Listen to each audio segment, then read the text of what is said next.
Indonesia berhak kuasai gugusan Pulau Pasir di Laut Timur. Gugusan Pulau Pasir atau Australia menyebutnya Ashmore Reef memang tidak banyak dikenal oleh masyarakat Indonesia. Hal ini karena polemik perebutan gugusan Pulau Pasir ini tidak seheboh kasus Sipadan dan Ligitan atau juga Blok Ambalat.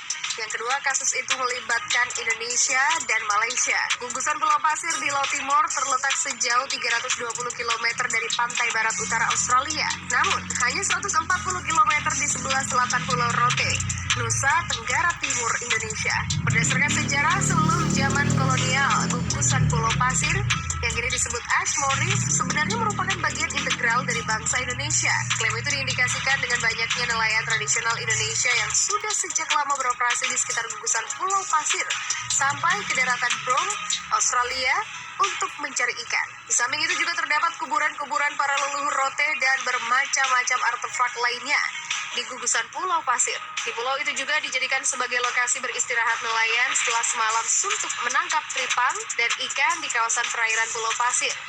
Di Pulau Pasir sering digunakan sebagai tempat transit oleh nelayan-nelayan Indonesia dari kawasan lain ketika mereka berlayar jauh ke selatan Indonesia seperti ke perairan Pulau Rote.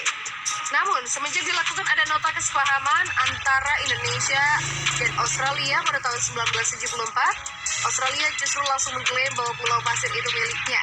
Hal ini merugikan Indonesia. Pengamat hukum internasional dari Universitas Nusa Cendana Kupang TW, Tadeus menilai bahwa ada kesalahan yang dilakukan oleh pemerintah Indonesia pada tahun 1974 saat ada MOU tersebut. Dalam MOU 1974 itu, pemerintah Indonesia menyerahkan kepada Australia untuk membantu mengawasi Pulau Pasir itu untuk kepentingan konservasi. Kemudian pada tahun 1976, pemerintah Australia kembali mengklaim bahwa Pulau Pasir yang secara garis pantai masuk wilayah Indonesia menjadi milik mereka. Klaim itulah yang menjadi polemik berkepanjangan soal kepemilikan pulau itu. Namun secara adat dan tradisi masyarakat sekitar, potensi laut di sekitar pulau itu seharusnya masih bisa dimasuki masyarakat NTT. Akan tetapi berdasarkan data dari Polda NTT tahun 2004 sampai 2006, ada kurang lebih 3.000-an nelayan asal NTT yang ditangkap ketika memasuki kawasan itu. Bahkan yang terakhir pada tahun 2021, beberapa nelayan juga sempat ditangkap dan kapal-kapalnya ditenggelamkan oleh polisi perbatasan Australia karena dianggap pelanggar batas negara dan menangkap ikan di perairan Pulau Pasir. Atas pembakaran sejumlah kapal nelayan asal Indonesia itu berujung pada kegusaran Direktur Jenderal Pengawasan Sumber Daya Kelautan dan Perikanan, Kementerian Kelautan dan Perikanan Laksmana Muda TNI Adi Nur Awaludin. Sebagai protes atas tindakan itu, pihaknya kemudian membatalkan patroli bersama Australia Border Force.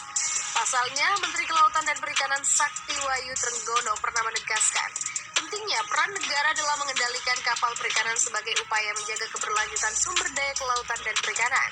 Pulau Pasir beserta kawasan di sekitarnya diperkirakan memiliki kandungan minyak dan gas bumi cukup besar, sehingga terdapat eksplorasi migas di lokasi tersebut. Oleh karena itu, Yayasan Peduli Timur Barat bersama dengan Pusat Penelitian Jubil Australia pada September 2022 mendesak pemerintah Australia segera menghentikan pengeboran minyak dan gas di perairan gugus Pulau Pasir